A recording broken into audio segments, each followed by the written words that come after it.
Maganda nga bang makipag-es o makipagsibakan sa public place?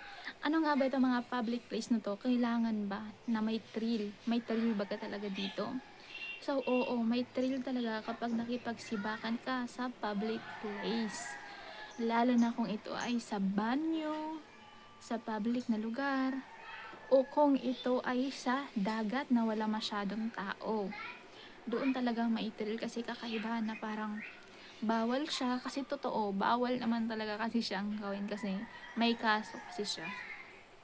Kapag nahuli talaga kayo ng authorities na kayo ay sa public place, sure bull talaga kayong dalawa dyan. So, possible na may mag-video pa sa inyo and merong merong makakita ng minors na matotrauma kapag nakita kayo. So, bakit nga ba may thrill ito? So, pag-usapan natin kung bakit may thrill ito.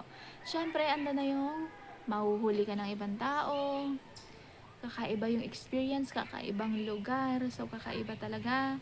So, 'di ba? So, iba sa feelings kapag ka ganun. So, kapag iba sa feelings, alam mo na yun. Talagang gustong-gusto mo talagang gawin yan. Kapag iba sa feelings mo.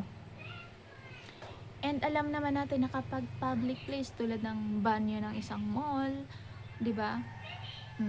Andiyan yung thrill na may tao sa labas, may tao sa kabila, baka marinig kayo, alam niyo yung feeling na nagtatago.